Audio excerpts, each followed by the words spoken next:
नमस्कार बच्चों। आज के इस एपिसोड में इस वीडियो में हम क्या बात करेंगे, हम बात करने वाले हैं क्लास 12th जियो की, क्लास 12th भूगोल की और डिस्कस करेंगे हम क्लास 12th जियो के मिड टर्म एग्जाम के सैंपल क्वेश्चन पेपर को। ये जो मिड टर्म एग्जाम है इसको आप टर्म 1 का एग्जाम भी कह सकते हो, फर्स्ट टर्म का एग्जाम भी कह सकते हो, इसको आप हाफ ईयरली एग्जाम भी कह सकते हो।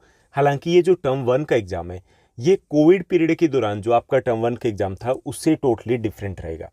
जो कोविड पीरियड था उस वक्त आप जैसा कि आप सभी को बताया कि पूरे ईयर को हमने 2 टर्म में डिवाइड कर लिया था। सीबीएसई ने 2 टर्म्स में डिवाइड किया था कि फर्स्ट टर्म और उसके बाद सेकंड टर्म। तो उस वक्त जो फर्स्ट टर्म था उसमें टोटली जितने भी क्वेश्चन थे वो एमसीक्यूज थे। इस बार ऐसा कुछ नहीं रहने वाला, यानी कि टोटली सारे क्वेश्चन एमसीक्यूज नहीं रहेंगे। एक चेंज तो ये है। सेकेंड चेंज क्या है कि जब कोविड पीरियड में आपका टर्म 1 का एग्जाम हुआ था उसमें जितना भी सिलेबस आपने कवर किया था वो हो गया, दैट्स ऑल। उसको आप साइड में रख सकते थे, यानी कि टर्म 1 का एग्जाम सेकंड टर्म में रिपीट नहीं हुआ था। टर्म 1 का जो सिलेबस था वो सेकंड टर्म में रिपीट नहीं हुआ था। लेकिन इस बार क्या है कि आप टर्म 1 के सिलेबस को एग्जाम देने के बाद साइड में नहीं रख सकते, क्योंकि टर्म 1 का सिलेबस है वो आपके एनुअल एग्जाम में रिपीट होने वाला है, क्योंकि हम दोबारा से एनुअल सिस्टम की तरफ लौट आए, यानी कि एनुअल पैटर्न रहेगा और उसमें आपका टोटल सिलेबस है उससे रिलेटेड क्वेश्चंस आपके एग्जाम में रहने वाले हैं। तो ये 2 बड़े चेंज आएंगे। ओके, अब क्या करना है, चेंज आ गए तो चेंज आने के बाद एक चीज़ ये करनी है कि अपने जो मिड टर्म के एग्जाम होते हैं उनको सीरियसली लेना है, क्योंकि मिड टर्म के एग्जाम तक अगर जितना सिलेबस आपने कवर किया वो अच्छे से कर लेते हो, इट मीन्स दैट भाई थोड़ा सा कॉन्फिडेंस आएगा, मन हल्का लगेगा। ओके, जब कॉन्फिडेंस आएगा तो पॉजिटिव वाइब्स भी आएगी कि हाँ इतना तो सिलेबस मैंने कर लिया है। इसके साथ साथ काफ़ी सारे स्टूडेंट्स हैं उनका टारगेट होगा कि मुझे क्लेट का एग्जाम देना है, तो क्लेट का एग्जाम अगर देना है तो थोड़ा सा कॉन्फिडेंस होना जरूरी है कि हमने इतना सिलेबस सीरियसली ले लिया है। ओके, तो इसको हमें फाइनल एग्जाम की तरह ही प्रिपेयर करना है। क्लियर। और एक और चीज़ कि आज हम जो सैम्पल क्वेश्चन पेपर डिस्कस करेंगे ये सैम्पल क्वेश्चन पेपर रहेगा आपके एनुअल एग्जाम के पैटर्न के अकॉर्डिंग, यानी कि इसको आप ब्लूप्रिंट की तरह ले सकते हो कि आपका एनुअल एग्जाम का पैटर्न क्या रहेगा, किस टाइप के क्वेश्चंस आएंगे, उनकी लैंग्वेज क्या रहेगी। तो ये बहुत इंपॉर्टेंट होता है कि हमें पहले से पता हो ताकि हम अपनी अच्छी से स्ट्रैटेजी बना पाएँ। ओके, और ये जो सिंपल क्वेश्चन पेपर है चाहे वो मिड टर्म के एग्जाम के हैं चाहे वो आपके प्री बोर्ड के एग्जाम के रहेंगे, तो सिंपल क्वेश्चन पेपर हमेशा के लिए आप याद रखिए कि बहुत इंपॉर्टेंट होते हैं, क्यों इनके थ्रू हम जब प्रैक्टिस करते हैं तो हम अपने लेवल को बहुत ऊपर लेकर के जाते हैं, हम नेक्स्ट लेवल पर चले जाते हैं। क्यों इनके थ्रू जब हम प्रैक्टिस करते हैं तो एक तो माइंड सेट हो जाता है कि भाई लैंग्वेज क्या रहेगी, क्वेश्चन पेपर का लेवल क्या रहेगा, डिफ़िकल्टी लेवल क्या रहेगा। कुछ क्वेश्चन्स अगर हमें नहीं आते हैं, हमें डिफ़िकल्ट लगते हैं, तो आंसर्स को हम फाइंड आउट कर लेते हैं, माइंड सेट कर लेते हैं कि इस टाइप से हम आंसर देंगे। ओके, तो इससे भी एक कॉन्फिडेंस और पॉजिटिव वाइब्स आती है, और जब भी पॉजिटिव वाइब्स आती है तो इट मीन्स दैट हम थोड़ा और बेटर करने की कोशिश करते हैं। तो उसके लिए भी ज़रूरी होता है कि हम सैम्पल क्वेश्चन पेपर को सीरियसली लें। क्लियर। और इसके साथ साथ एक और चीज़ भी होती है, ये जो सैम्पल क्वेश्चन पेपर जो होते हैं जितने भी होते हैं उसमें इंपॉर्टेंट क्वेश्चंस कवर किए जाते हैं, तो वो इंपॉर्टेंट क्वेश्चंस है वो इसी बहाने हम रिवाइज भी कर लेते हैं। क्लियर। तो चलिए शुरुआत करते हैं हम आज के इस एपिसोड की, इस वीडियो की। और ये सैम्पल क्वेश्चन पेपर जैसा कि ऊपर मैंने टाइटल दिया है, राजकीय प्रतिभा विकास विद्यालय द्वारका दिल्ली। ओके, ये स्कूल का नाम मैंने मेंशन कर दिया है, XYZ कुछ भी आप लिख सकते हो। और ये मिड टर्म का एग्जाम है। क्लियर, जिसको आप हाफ ईयरली एग्जाम भी कह सकते हो। टाइम रहेगा 3 आवर्स का, सब्जेक्ट हमारा जियो है और मैक्सिमम मार्क्स 70 रहेंगे। और ये जो मिड टर्म का एग्जाम होता है 99% जो स्कूल होते हैं उसमें उतने ही मार्क्स का होता है जितने मार्क्स का आपका एनुअल एग्जाम होना होता है। हालांकि कुछ स्कूल में ऐसा होता है कि 40 मार्क्स का हुआ है, कुछ ही स्कूल में होता है वो गड़बड़ होता है। ये जो 70 मार्क्स का होता है, और दूसरा ये कि सेम पैटर्न को फॉलो करने की कोशिश की जाती है ताकि बच्चों को थोड़ा सा आइडिया हो जाए कि भाई इस टाइप का एग्जाम आपका बोर्ड एग्जाम रहेगा। क्लियर। सबसे पहले हम जनरल इंस्ट्रक्शंस को देख लेते हैं, जो मैंने यहाँ पे क्या क्या डाला है। यहाँ पे पहला है कि ऑल क्वेश्चंस आर कंपलसरी, ये सभी को पता है। Writing must be neat and clean, try to write in your own words as far as practicable. बहुत इंपॉर्टेंट होता है कि भाई कोशिश कीजिए कि आप अपनी लैंग्वेज में लिखो, जरूरी नहीं कि आपने जो क्रेम किया रट्टा लगा के नहीं लिखना।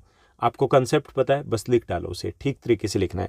उसके बाद है मैप है वो आपके आंसर शीट में अटैच करना है, और डायग्राम मैप वर्क के लिए आपको पेंसिल को यूज़ करना है। सबसे पहले हम सेक्शन ए की बात करेंगे, और सेक्शन ए में दिए गए 17 क्वेश्चन। ओके, बोर्ड एग्जाम में भी ऐसा ही रहेगा। कौन से क्वेश्चन है, ये MCQs रहेंगे सारे के सारे। ओके, तो इसमें हम क्वेश्चन को देख लेते हैं और उनके आंसर को डिस्कस करेंगे डिटेल में, सारे ऑप्शन के ऊपर नहीं जाएंगे। पहला जो आपका क्वेश्चन दिया गया, which country does Ellen Semple belong, which country does Ellen C Semple belong. हमें बताना है कि कुमारी एलन सी सैंपल किस देश से संबंध रखती है। तो इसका करेक्ट आंसर आपका ये रहेगा, वो US से, संयुक्त राज्य अमेरिका से संबंध रखती है। क्लियर। क्योंकि इनकी बात की गई आपके फर्स्ट चैप्टर में, वहाँ से एक क्वेश्चन दिया गया। सेकेंड क्वेश्चन है उसी सेम चैप्टर से, which branch of geography does not belong to human geography. हमें बताना है कि कौन सी ब्रांच है जियो की जो ह्यूमन जियोग्राफी से बिलोंग नहीं करती है। क्लियर। तो इसमें करेक्ट जो आपका आंसर है वो सी रहेगा, फिजिकल जियोग्राफी, भौतिक भूगोल। ये जो भौतिक भूगोल है ये तो फिजिकल जियोग्राफी की ब्रांच है, ह्यूमन जियोग्राफी की ब्रांच नहीं है। तो सी आपका करेक्ट आंसर रहेगा। उसके बाद थर्ड क्वेश्चन को देखिए, तीसरा जो हमें क्वेश्चन दिया गया, तीसरा क्वेश्चन है, who propose the concept of neo determinism. हमें बताना है कि ये नवनिश्चयवाद का जो सिद्धांत है, ये जो कंसेप्ट है, ये जो थ्योरी है, ये किसने दी है। तो इसका करेक्ट जो आंसर रहेगा वो आपका ए रहेगा, ग्रिफिथ टेलर ने ये थ्योरी, ये कंसेप्ट दिया है। क्लियर। उसके बाद फोर्थ देखिए, फोर्थ जो क्वेश्चन दिया गया है, what is the average density of world population पर स्क्वायर किलोमीटर में हमें बतानी है कि विश्व का जनसंख्या का औसत घनत्व कितना है। ओके, तो एज पर एनसीईआरटी हमें बताना है, तो इसका करेक्ट आंसर आपका डी रहेगा, 54% पर square kilometre world population density है। ओके, तो ये आपका डी करेक्ट आंसर हो जाएगा। उसके बाद फिफ्थ क्वेश्चन को देखिए, फिफ्थ जो आपका क्वेश्चन रहेगा, फिफ्थ क्वेश्चन दिया गया, which mode of transport provide door to door service. हमें क्या बताना है, बताना है कि परिवहन का कौन सा साधन है जो डोर टू डोर यानी द्वार से द्वार सेवाएं करता है। ओके, कौन सा साधन है जो आपके घर तक पहुंच जाता है, वो हमें बताना है। तो इसमें करेक्ट जो आपका आंसर रहेगा वो सी रहेगा, रोडवेज यानी कि सड़क परिवहन है वो door to door service provide करता है। आपका घर का मतलब गेट थोड़ा चौड़ा होना चाहिए, घर के अंदर बिल्कुल घुस सकते हो आप। ओके, लेकिन अगर आपके पास कितना भी पैसा है, एयरपोर्ट आपके घर के पास हो ज़रूरी नहीं, ऐसे ही रेलवे स्टेशन या फिर पोर्ट आपके घर के पास नहीं हो सकता, लेकिन आपके पास अगर ठीक ठाक सा पैसा है तो भी चलेगा। जो सड़क परिवहन है, ऑटो वाले भैया को कहिए, वो आपके घर तक आ जाता है बिल्कुल। क्लियर। तो डोर टू डोर जो सर्विस प्रोवाइड करता है वो रोडवेज यानी कि सड़क परिवहन है। उसके बाद सिक्स्थ जो क्वेश्चन दिया गया है, सिक्स्थ क्वेश्चन है BRO स्टैंड्स फॉर। BRO का अर्थ क्या है, BRO का अर्थ है, ये आंसर रहेगा करेक्ट आपका, बॉर्डर रोड ऑर्गेनाइजेशन। ओके, जो हमारा बॉर्डर एरिया होता है वहाँ पे ये रोड का कंस्ट्रक्शन करते हैं, और ये एक स्पेसिफिक ऑर्गेनाइजेशन है, इसका मेन फोकस उन्हीं के ऊपर होता है क्योंकि वो रोड्स हमारी नेशनल सिक्योरिटी के लिए बहुत इंपॉर्टेंट होती है। उसके बाद नेक्स्ट क्वेश्चन को देखिए, अगला जो क्वेश्चन दिया गया, नेक्स्ट क्वेश्चन है question number 7, which continent has the highest growth rate of the population. हमें बताना है कि कौन से, किस महाद्वीप में पॉपुलेशन की ग्रोथ रेट हाईएस्ट है एट प्रेजेंट की अगर हम बात करें। तो इसमें करेक्ट आंसर आपका बी रहेगा, अफ्रीका जो कंटिनेंट है वहाँ पे पॉपुलेशन की ग्रोथ रेट हाईएस्ट है एट प्रेजेंट। क्लियर। उसके बाद 8th क्वेश्चन दिया गया, 8th क्वेश्चन है, the 10 most populated countries have a world population. हमें बताना है कि विश्व के 10 सबसे ज़्यादा जनसंख्या वाले देशों में विश्व की कितनी प्रतिशत जनसंख्या रहती है। तो ये आपने चैप्टर में कई बार पढ़ा होगा, बहुत अच्छे से पढ़ा होगा। तो नियर अबाउट 60% जो पॉपुलेशन है, यानी कि बी करेक्ट आंसर हो जाएगा, 60% जो पॉपुलेशन है वो वर्ल्ड के 10 मोस्ट पॉपुलेटेड कंट्री में रहती है। क्लियर। उसके बाद 9th क्वेश्चन देखिए, 9th जो हमें क्वेश्चन दिया गया, 9th क्वेश्चन है हमारा, डेवलपमेंट मीन्स। हमें बताना है डेवलपमेंट यानी कि विकास का अर्थ क्या है। ओके, इसमें ऑप्शन दिए गए हैं कि गुणात्मक परिवर्तन, उसके बाद क्वालिटेटिव चेंज दिया गया है, सेकंड ऑप्शन दिया गया नेगेटिव यानी कि ऋणात्मक परिवर्तन, थर्ड है इंक्रीज इन क्वांटिटी, मात्रा में परिवर्तन, और डी दिया गया सिंपल चेंज। तो इसमें करेक्ट जो आंसर रहेगा, करेक्ट आंसर है ए आपका, क्वालिटेटिव चेंज यानी कि गुणात्मक परिवर्तन होने चाहिए। डेवलपमेंट का मतलब ये होता है कि अगर गुणात्मक परिवर्तन हो रहा है, मात्रा में चेंज हो रहा है, सिंपल चेंज हो रहा है, तो वो डेवलपमेंट नहीं है। डेवलपमेंट का मतलब कि कुछ क्वालिटी में चेंज आ रहा है, तो उसे ही हम डेवलपमेंट या विकास कहेंगे। ओके, गुणात्मक परिवर्तन है वो विकास कहलाएगा। तो ए आपका करेक्ट आंसर रहेगा। उसके बाद 10th क्वेश्चन दिया गया, which is not a hindrance to equity. इनमें से क्या है जो समता के लिए बाधा नहीं है। यह बताना है कि इसमें से क्या जो समता के लिए बाधा नहीं है। तो इसमें करेक्ट जो आंसर रहेगा वो डी रहेगा, फ्रीडम जो है ये कोई जो हमारी इक्विटी है उसके लिए बाधा बिल्कुल भी नहीं है। क्लियर। लिंग, प्रजाति या जाति के आधार पे हो सकता है कि कहीं गड़बड़ हो जाए, लेकिन स्वतंत्रता से इस टाइप की कोई प्रॉब्लम या इश्यू क्रिएट नहीं होता है। उसके बाद नेक्स्ट जो क्वेश्चन दिया गया, अगला जो क्वेश्चन दिया गया 11th क्वेश्चन है, just a minute, 11th question दिया गया, which country ranks first in the world in human development index.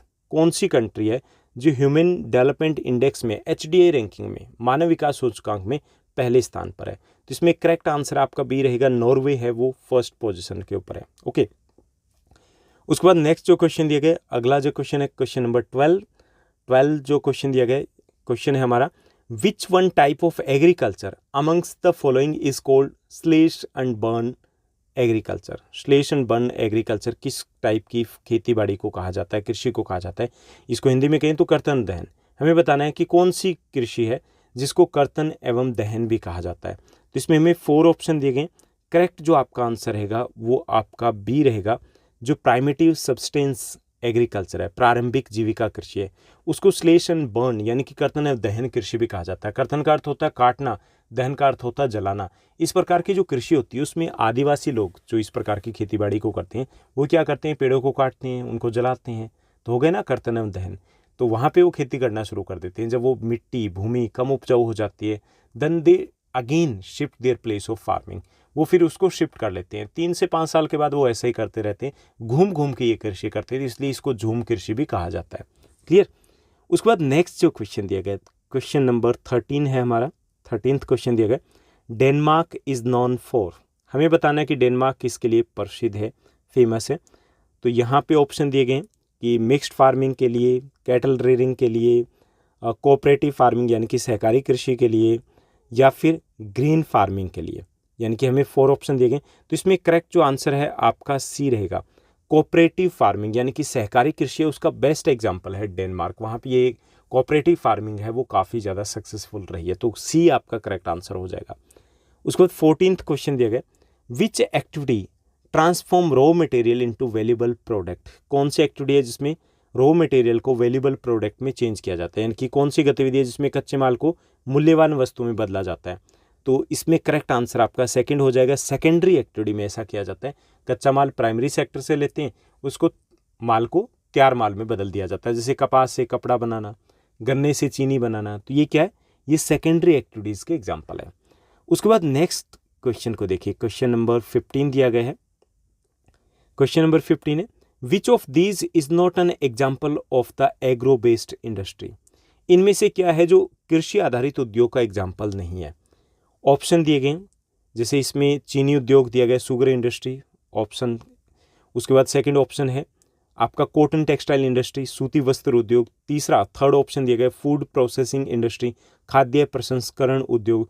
और फोर्थ दिया गया पेट्रोकेमिकल इंडस्ट्री। तो इसमें करेक्ट आंसर आपका फोर्थ हो जाएगा, पेट्रोकेमिकल इंडस्ट्री है वो एग्रो बेस्ड इंडस्ट्री नहीं है, कृषि आधारित उद्योग नहीं है। उसके बाद 16th क्वेश्चन दिया गया, name the longest railway root of the world. World के, विश्व के सबसे लंबे रेलवे मार्ग का नाम बताना है। तो इसमें करेक्ट आंसर आपका फर्स्ट हो जाएगा, trans Siberian railway. Trans Siberian railway route है जिसकी लंबाई 9300 किलोमीटर से भी कुछ ज़्यादा है, और ये रशिया के 2 सिरों को, यानी कि जो पश्चिमी भाग है उसको पूर्वी भाग से जोड़ते हैं। ओके, तो ये व्लादिवोस्टॉक तक जाता है लेनिनग्राड से लेकर के। तो एक लंबा, यानी कि लेनिनग्राड को जिसको सेंट पीटर्सबर्ग बोला जाता है, तो वहाँ से लेकर के व्लादिवोस्टॉक तक ये जाता है जापान के पास। तो ये है वर्ल्ड का longest railway route, trans Siberian railway. उसके बाद 17th क्वेश्चन दिया गया है। नेक्स्ट जो हमारा क्वेश्चन रहेगा that is the last question of section A. तो ये क्वेश्चन दिया गया, which is the busiest sea route of the world. विश्व का सबसे व्यस्त समुद्री मार्ग कौन सा है? तो इसमें 4 ऑप्शन दिए गए। करेक्ट जो आंसर रहेगा वो आपका फर्स्ट रहेगा, नॉर्थ अटलांटिक जो ओशन रूट है वो वर्ल्ड का बिजिएस्ट सी रूट है। ये वर्ल्ड के 2 मोस्ट डेवलप्ड इलाकों को कनेक्ट करता है, यूरोप को ये कनेक्ट करता है नॉर्थ अमेरिका के साथ। क्लियर। ये हो गया हमारा पहला सेगमेंट जो रहेगा, जिसमें 17 MCQs क्वेश्चंस आपको दिए जाएंगे। उन सभी क्वेश्चंस को आपको सॉल्व करना है, कोई इंटरनल चॉइसेस यहाँ नहीं मिलेगी। उसके बाद सेकंड जो हमारा सेक्शन रहेगा, सेक्शन बी, सेकंड सेगमेंट। यहाँ पे क्या दिए गए, यहाँ पे हमें दिए गए 6 3 मार्कर क्वेश्चंस को। ओके, तो क्वेश्चन नंबर 18 से लेकर के क्वेश्चन नंबर 23 तक यहाँ पर दिए गए। इसमें फर्स्ट जो आपका क्वेश्चन है कि भार के आधार पर उद्योगों का वर्गीकरण कीजिए, classify the industries on the basis of weight. तो भार के आधार पे अगर बात की जाए, वेट के बेस पे बात की जाए, तो जो इंडस्ट्रीज है that can be classified into 2 categories, 2 groups में हम इनको क्लासीफाई कर सकते हैं। पहला हैवी इंडस्ट्री और सेकंड है लाइट इंडस्ट्री, यानी कि भारी उद्योग और हल्के उद्योग। अब भारी उद्योग कौन से होते हैं? वो उद्योग जो भारी कच्चे माल को यूज करते हैं और उनका तैयार माल भी भारी होता है, यानी कि those industries which use the heavy raw material and produces heavy goods, तैयार माल भी उनका भारी होता है। जैसे आयरन स्टील इंडस्ट्री है, फॉर एग्जांपल सीमेंट इंडस्ट्री है, वो क्या है, हैवी इंडस्ट्री में आएंगे। लाइट इंडस्ट्री कौन सी है, हल्के उद्योग कौन से होते हैं, जिनका कच्चा माल और तैयार माल दोनों ही हल्के होते हैं, for example watch industry, for example mobile industry. Clear, तो ये आपको बताना है लेकिन एग्जाम्पल के साथ। उसके बाद है what do you mean by the environmental determinism, पर्यावरणीय निश्चयवाद से आप क्या समझते हैं। इसमें हमें बताना है कि ये जो पहला चरण था मानव विकास का, वो जो चरण है उसको पर्यावरणीय निश्चयवाद का काल कहा जाता है। उस समय में जो नेचर थी that was the all mighty, वो सर्वशक्तिमान थी और हमें उसी के अनुसार कार्य करने पड़ते थे। जैसे कि फल फ्रूट जहाँ भी मिल गए उनको खा लिया, तो that was the first period. इसे इन्वायरमेंटल डिटर्मिनिज्म कहा जाता है। And this theory, this concept was given by the German philosophers हैं, उन्होंने दिया है, तो इसको हम जर्मन थ्योरी भी कह सकते हैं। And according to this theory nature is almighty and we are like that of a slave of the nature, की मानव है वो प्रकृति का दास होता है। दास समझते हो ना, गुलाम होता है। तो ये वो थ्योरी है, थोड़ा सा आपको एक्सप्लेन करना है, पॉइंट्स में लिखोगे तो ज़्यादा बेटर रहेगा। उसके बाद नेक्स्ट क्वेश्चन है what are the 4 pillars of human development, मानव विकास के 4 स्तंभ आपको बताने हैं कि मानव विकास के लिए कौन सी 4 चीज़ें हैं जो सबसे इंपॉर्टेंट होती है। तो आप उन सभी को, आप जैसे इक्विटी की बात करें, सस्टेनेबल डेवलपमेंट की बात करें, प्रोडक्टिविटी की बात करें, एम्पावरमेंट की बात करें, तो ये 4 हो जाते हैं। यानी कि इक्विटी होगी, समता हो गया, सस्टेनेबल डेवलपमेंट यानी कि सतत पोषणीय विकास हो गया, एम्पावरमेंट सशक्तिकरण हो गया और प्रोडक्टिविटी हो गया उत्पादकता। तो ये 4 स्तंभ होते हैं, इनके बिना मानव विकास अधूरा होता है। तो इन चारों को एक्सप्लेन करना है। जैसे कि हमने चैप्टर को डिटेल में डिस्कस किया तो उस वक्त बात भी की थी, ये क्वेश्चन श्योर वाले क्वेश्चन में से एक आता है। उसके बाद what are the advantage of the roadways, roadways के एडवांटेज बताने कि it is easy to construct करना ईजी है। It can be constructed in the difficult area, जैसे पहाड़ी इलाका, उबड़ खाबड़ इलाका, वहाँ पर भी सड़कें बनाई जा सकती है। Okay, it provides door to door service, provide करता है, द्वार से द्वार सर्विस प्रोवाइड करता है। It is the best mode of transport for the shortest distance, आपको लाला की दुकान पे जाना है 1 किलोमीटर, तो सबसे बेस्ट आपके लिए रोडवेज रहेगा। It is the best mode of transport for the fewer person, 1-2 व्यक्ति को लेके आना है बस स्टैंड से, तो भाई रोडवेज ही बेटर रहेगा। इसके अलावा लिटिल बिट, अगर फ्यूअर पर्सन के साथ साथ अगर हमें पैकेज सामान लेकर के आना है और उसकी क्वांटिटी कम है तो उसके लिए बेस्ट मोड ऑफ ट्रांसपोर्ट है वो हमारा रोडवेज रहता है। तो ऐसे 3 या 4 पॉइंट आप लिख सकते हो। उसके बाद right A note on Suez canal, Suez canal है उसके ऊपर एक नोट लिखना है, स्वेज कैनाल का बताना है कि कब कंस्ट्रक्शन हुआ इसका, और आप बता दोगे पोर्ट, स्वेज पोर्ट सईद के बारे में बता दीजिए कि ये 2 पोर्ट है इंपॉर्टेंट, और इसने लंदन से मुंबई की दूरी है वो लगभग 7,000 किलोमीटर वो कम कर दिए, और ये बहुत इंपॉर्टेंट है यूरोपियन कंट्रीज़ के लिए। तो ये सब कुछ आप यहाँ पे मेंशन करोगे। उसके बाद 23rd जो क्वेश्चन दिए गए, what is balance of trade, what is favourable and unfavourable balance of trade, आपको बताना है व्यापार संतुलन क्या है, अनुकूल और प्रतिकूल क्या होता है। बैलेंस ऑफ ट्रेड क्या है, the difference between the import and export is known as the balance of trade, यानी कि निर्यात और आयात के बीच में जो अंतर है उसे व्यापार संतुलन कहा जाता है।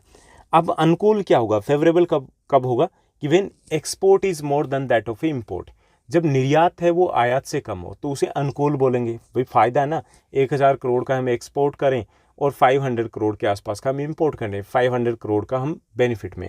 अनफेवरेबल कब होगा, प्रतिकूल कब होगा, जब आयात ज़्यादा हो, निर्यात जो एक्सपोर्ट करें वो कम हो। ठीक, ये आप लिख दोगे इस टाइप से। उसके बाद नेक्स्ट देखिए सेक्शन सी की हम बात करेंगे। सेक्शन सी है, यहाँ पे एक और चीज़ थोड़ा सा चेंज है कि आपका जो सेक्शन बी रहेगा उसमें आपके एग्जाम में जो 2 क्वेश्चन रहेंगे आपके 18, क्वेश्चन नंबर 18 और क्वेश्चन नंबर 19, ये क्वेश्चन आपके रहेंगे सोर्स बेस्ड क्वेश्चन। ओके, जब आपका एग्जाम होगा तो नेक्स्ट जो सैम्पल क्वेश्चन पेपर दूंगा तो उसमें मैं आपको सोर्स बेस्ड एग्जाम्पल भी देने वाला हूँ। क्लियर, तो ये चेंज रहेगा, बाकी सेम पैटर्न इसी तरीके से आपका एनुअल एग्जाम आने वाला है। उसके बाद सेक्शन सी की बात करें तो यहाँ पे हमें दिए गए 5 long answer type question. Okay, कितने मिलेंगे, 5 मिलेंगे, लॉन्ग आंसर टाइप क्वेश्चन है। और यहाँ पे आपको कुछ क्वेश्चंस में इंटरनल चॉइसेस भी मिलने वाली जो कि मैंने यहाँ पर नहीं दिया। क्लियर, तो इसमें 24th जो क्वेश्चन है, world population is unevenly distributed, explain the reason, हमें बताना है कि विश्व में जनसंख्या वो एक समान रूप से वितरित नहीं है। क्यों नहीं है, कारण हमें बताना है। जैसे काफ़ी सारे रीजन्स हैं, जैसे फॉर एग्जांपल क्लाइमेट है, क्लाइमेटिक कंडीशन के कारण जहाँ पे हार्श क्लाइमेट होती है, टू कोल्ड टू हॉट, वहाँ कौन रहता है, कम लोग रहते हैं। जहाँ पे क्लाइमेट होती है वो मॉडरेट होती है, वहाँ लोग ज़्यादा रहते हैं। क्लाइमेट हो गया, ऐसे सॉइल जहाँ फर्टाइल होगी पॉपुलेशन ज़्यादा होगी, वाटर जहाँ पानी अवेलेबल होगा पॉपुलेशन ज़्यादा होगी। ऐसे ही प्लेन एरिया में पॉपुलेशन हमेशा ज़्यादा होती है, पहाड़ी इलाकों में कम होती है। क्लियर, इसी तरीके से जो अर्बनाइजेशन है वो भी रिस्पॉन्सिबल है, शहर होते हैं वहाँ पे पॉपुलेशन ज़्यादा होती है, सिक्योर पीस होती है वहाँ पे पॉपुलेशन ज़्यादा होती है। ये कुछ काफ़ी सारे कारण बन जाएंगे, तो आपको एक्सप्लेन करना है यहाँ पे। उसके बाद 25th क्वेश्चन है, describe the 3 gauges of the railways, give reasons why the density of railway is low in the north east. हमें बताना है रेलवे के 3 गेज का बताना है। तो सबसे पहले ब्रॉड गेज आ जाएगा। ब्रॉड गेज है जिसमें जो हमारी लाइन्स होती है, पटरियाँ होती है, उनके बीच की दूरी है वो 1.5 मीटर से ज़्यादा होती है। दूसरा हमारा जो गेज है, यहाँ 4 की बात करेंगे। दूसरा आ जाता है स्टैंडर्ड गेज। स्टैंडर्ड गेज होता है जो यूरोपियन कंट्रीज़ में यूज़ किया जाता है। इसमें दोनों पटरियों के बीच की दूरी 1.44 मीटर होती है। क्लियर, यानी कि 1.5 मीटर से कम लेकिन 1 मीटर से ज़्यादा होती है।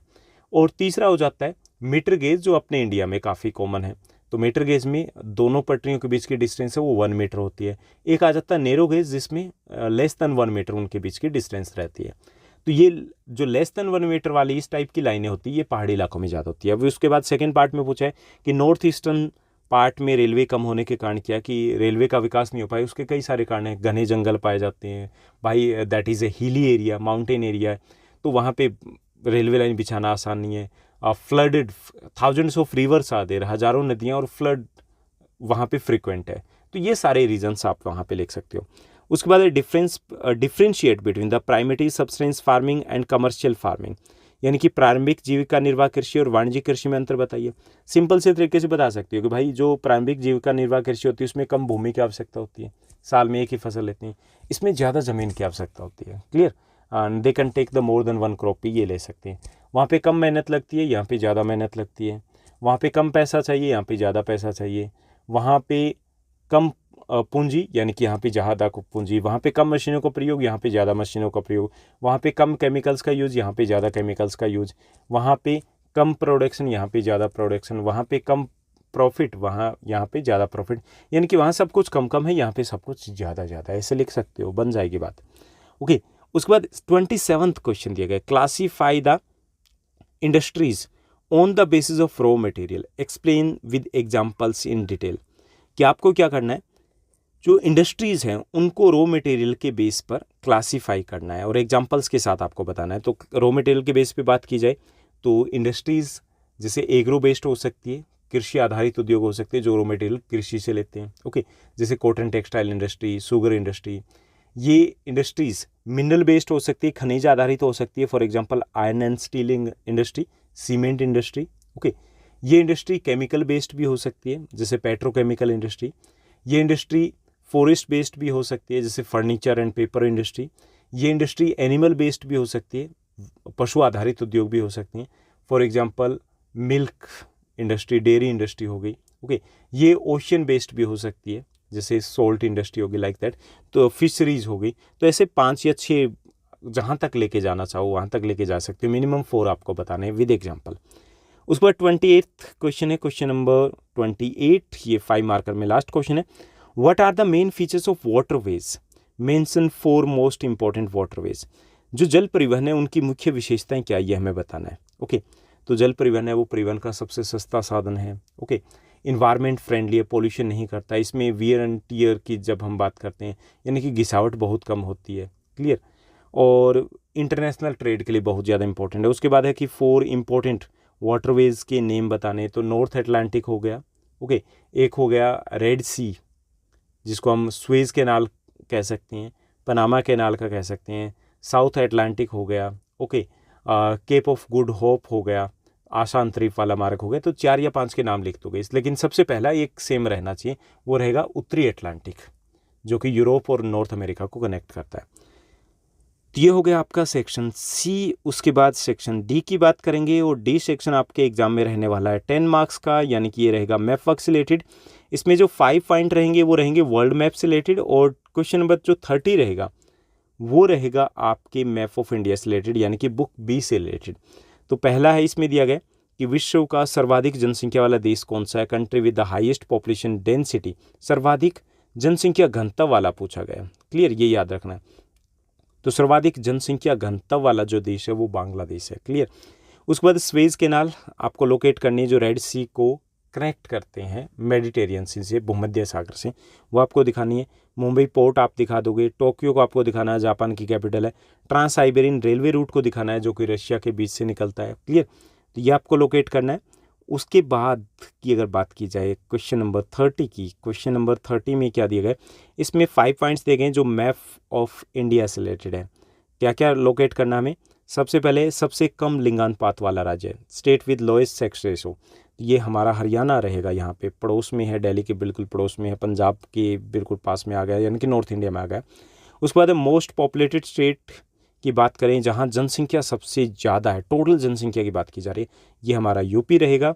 उसके बाद state with lowest population density, सबसे कम जनसंख्या घनत्व वाला राज्य है, ये हमारा अरुणाचल प्रदेश रहेगा। एंड देन द चेन्नई आपको लोकेट करनी है।